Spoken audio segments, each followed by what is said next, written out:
Kali Anjaneya temple ಸರ್ಕಾರೀಕರಣ ಸರ್ಕಾರ ವಶಪಡಿಸಿಕೊಂಡಿದೆ. ಈಗ ನಮ್ಮ ರಾಜ್ಯದಲ್ಲಿ ಒಟ್ಟು 1,85,000 ದೇವಸ್ಥಾನಗಳಿದೆ. ಅದರಲ್ಲಿ ನಮ್ಮ ಮುಜರಾಯಿ ಇಲಾಖೆಗೆ ಸಂಬಂಧಪಟ್ಟಿದ್ದು 35,000, ಸ್ವಲ್ಪ ಹೆಚ್ಚು ಕಮ್ಮಿ. ಅದರಲ್ಲಿ ಎ ಗ್ರೇಡು 205, ಬಿ ಗ್ರೇಡು 93, ಉಳಿದಿರ್ತಕ್ಕಂಥದ್ದು ಸಿ ಗ್ರೇಡ್ ಟೆಂಪಲ್ಸು.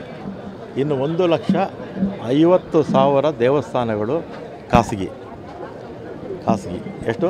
1,50,000 ದೇವಸ್ಥಾನಗಳು ಖಾಸಗಿದಿದೆ. ಸೆಕ್ಷನ್ 41, 42ರಲ್ಲಿ 1997ರಲ್ಲಿ ಜೆ ಎಚ್ ಪಟೇಲರು ಈ ಧಾರ್ಮಿಕ ಪರಿಷತ್ ಕಾಯ್ದೆ ಜಾರಿಗೆ ತಂದರು.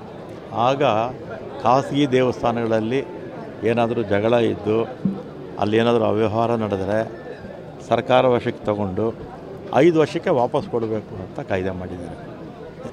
5 ವರ್ಷಕ್ಕೆ ತಗೊಂಡು ವಾಪಸ್ ಕೊಡಬೇಕು ಅಂತ ಮಾಡಿದ್ದಾರೆ. ಆಮೇಲೆ ಗಾಳಿ ಆಂಜನೇಯ ಸ್ವಾಮಿ ದೇವಸ್ಥಾನದಲ್ಲಿ ಹೋದ ವರ್ಷ ನೀವು ವೀಡಿಯೋಗಳು ನೋಡಿರ್ಬೋದಲ್ಲ?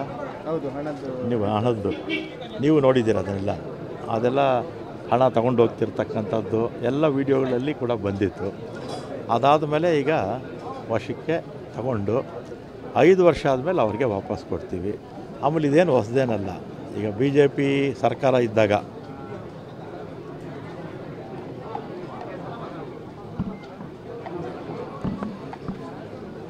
ಎರಡು 2012-13ನೇ ಸಾಲಿನಲ್ಲಿ ಪ್ರಸನ್ನ ಆಂಜನೇಯ ಸ್ವಾಮಿ ದೇವಾಲಯ, ಮಹಾಲಕ್ಷ್ಮಿ ಬಡಾವಣೆ, ಪ್ರಸನ್ನ ಗಣೇಶ ಮತ್ತು ವೆಂಕಟೇಶ್ವರ ಸ್ವಾಮಿ ದೇವಾಲಯ, ಸಂಪಂಗಿ ರಾಮನಗರ, ಮಂಜುನಾಥ ಸ್ವಾಮಿ ದೇವಾಲಯ, ಸಾಣೆಗುರುವನಹಳ್ಳಿ ಗ್ರಾಮ, ಉತ್ತರ ತಾಲೂಕು, ಬೆಂಗಳೂರು, ಆಂಜನೇಯ ಸ್ವಾಮಿ ದೇವಾಲಯ, ಬಂಡೆಟ್ಟಿ ರಸ್ತೆ, ಬಳ್ಳಾರಿ ನಗರ, ಆಮೇಲೆ ಅಹಲ್ಯಾದೇವಿ ದೇವಾಲಯ, ಅದರ ಶ್ರೀರಂಗಪಟ್ಟಣ, ಆಮೇಲೆ 2000 ಮೊನ್ನೆ ಸರ್ಕಾರ ಇತ್ತಲ್ಲ 19ರಿಂದ 23ವರೆಗೂ, ಆಗ ಶನೇಶ್ವರಿ ದೇವಾಲಯ ಬೆಂಗಳೂರು ಉತ್ತರ ತಾಲೂಕು, ಆಂಜನೇಯ ಸ್ವಾಮಿ ದೇವಾಲಯ ಶೆಟ್ಟಿಪೇಟೆ, ನಾರಾಯಣ ಶೆಟ್ಟಿಪೇಟೆ, ಜಲದಿಗೆರೆಯಮ್ಮ ಬ್ರ್ಯಾಕೆಟಲ್ಲಿ ಚಿಕ್ಕಮ್ಮ ಮತ್ತು ದೊಡ್ಡಮ್ಮ ದೇವಾಲಯ ಜಲದಿಗೆರೆ, ಯಡಿಯೂರು ಹೋಬಳಿ. ಆಮೇಲೆ ಹೇಳ್ತೀನಿ, ಇಷ್ಟು ದೇವಸ್ಥಾನಗಳನ್ನು ಬಿ ಜೆ ಪಿ ಸರ್ಕಾರ ಇದ್ದಾಗಲೂ ಕೂಡ ಹೇಳ್ತೀನಿ ವಶಕ್ಕೆ ತಗೊಂಡು ಅದರಲ್ಲಿ ಕೆಲವೆಲ್ಲ ವಾಪಸ್ಸು ಕೊಟ್ಟಿದ್ದಾರೆ. ಎಲ್ಲಿ ಅವ್ಯವಹಾರ ಆಗುತ್ತೋ ಇದೆಲ್ಲ ಬಿ ಜೆ ಪಿ ಸರ್ಕಾರದಲ್ಲಿ ಮಾಡಿರೋದು ಹೇಳ್ತಿರೋದು ನಾನು. ಬಿ ಜೆ ಪಿ ಸರ್ಕಾರದಲ್ಲೇ ಒಟ್ಟು 538 ದೇವಸ್ಥಾನಗಳನ್ನು ಅವರ ಅವಧಿನಲ್ಲೇ ತೊಗೊಂಡಿದ್ರು. ಅಲ್ಲಿ ಅವ್ಯವಹಾರ ಆಗಿತ್ತು ಅಂತೇಳಿ ತೊಗೊಂಡಿದ್ರು.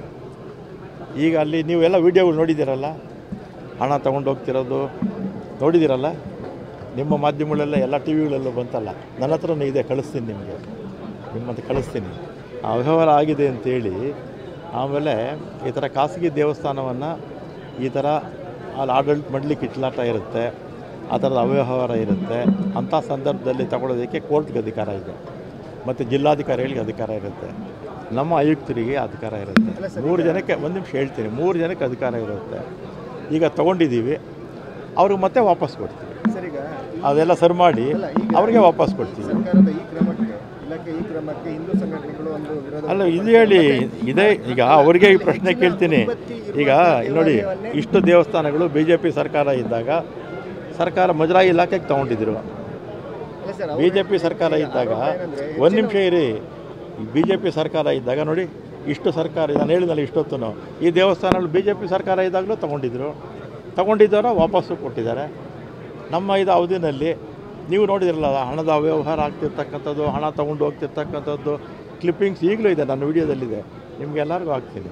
ಅಲ್ಲ ಸರ್, ಈಗ ಸರ್ಕಾರದ ಮೇಲೆ ಆರೋಪ ಬರ್ತಾ ಇರೋದೇನೆಂದರೆ ಹೆಚ್ಚಿನ ಉತ್ಪತ್ತಿ ಇರುವಂಥ ದೇವಸ್ಥಾನವರೆಗೆ ಅಲ್ಲಿ ಉತ್ಪತ್ತಿನೇ ಇಲ್ಲ, ಅಲ್ಲಿ ಹಣನೇ, ಅಲ್ಲಿ 25 ವರ್ಷದಿಂದ ಅಲ್ಲಿ ಇಲ್ಲ, ಅವ್ಯವಹಾರ ಆಗಿದೆ ಅಂತೇಳಿ. ಆಮೇಲೆ ಇನ್ನೊಂದು 1,50,000 ದೇವಸ್ಥಾನ ಇದೆ ಕರ್ನಾಟಕದಲ್ಲಿ. ಎಷ್ಟು ಹೇಳಿ? 1,50,000 ಖಾಸಗಿ ದೇವಸ್ಥಾನಗಳಿದೆ. ಈಗ ತೊಗೊಂಡಿರ್ತಕ್ಕಂಥದ್ದು ಎಷ್ಟು? ಒಂದೇ. ಇನ್ನು 1,49,099 ತೊಗೊಂಡಿದ್ದೀವಾ? ತೊಗೊಂಡಿಲ್ಲ. ಈಗ ನಾನು ಹೇಳಿದ್ನಲ್ಲ, ಈಗ 508 ದೇವಸ್ಥಾನ ಬಿ ಜೆ ಪಿಯವ್ರ ಕಾಲದಲ್ಲೇ ಮುಜರಾಯಿ ಇಲಾಖೆಗೆ ಯಾಕೆ ಸೇರಿಸ್ಕೊಂಡ್ರು? ಆಗ ಯಾಕೆ ಮಾತಾಡಲಿಲ್ಲ ಇವರೆಲ್ಲ? ಸರ್ ಈಗ ಆಮೇಲೆ ತಗೊಳ್ತೀವಿ, 5 ವರ್ಷ ಆದಮೇಲೆ ವಾಪಸ್ ಕೊಡ್ಬೇಕು. ಇದನ್ನು ಈಗ ಹೈಕೋರ್ಟಿಗೆ ಹೋಗ್ಲಿಕ್ಕೆ ನಿರ್ಧಾರ ಮಾಡಿದ್ದಾರೆ. ತೊಂದರೆ ಇಲ್ಲವು. ಆಮೇಲೆ ಈಗಲೂ ಕೂಡ ಆಡಳಿತ ಮಾಡಲಿ, ಅವ್ರು ಚೆನ್ನಾಗಿ ಮಾಡ್ತೀವಿ ಅಂದರೆ ಅವ್ರಿಗೆ ವಾಪಸ್ ಕೊಡ್ತೀವಿ. ನಮಗೇನು ಬೇಕಾ? ನಮ್ಮ ದೇವಸ್ಥಾನಗಳು ಯಾವುದು, ನಮ್ಮ ಮುಜರಾಯಿ ದೇವಸ್ಥಾನಗಳು ನೋಡ್ಕೊಳ್ಳೋಕ್ಕೆ ನಮ್ಗೆ ಸಾಕು. ನಮ್ಗೆ ಯಾವ ಖಾಸಗಿ ದೇವಸ್ಥಾನಗಳು ಬೇಕಾಗಿಲ್ಲ. ಅವ್ಯವಹಾರ ಆದರೆ ಸೆಕ್ಷನ್ 41, 42 ಪ್ರಕಾರ ಈ ಕಾಯ್ದೆ ಮಾಡಿದವರು ಯಾರು? JH ಪಟೇಲ್ರು.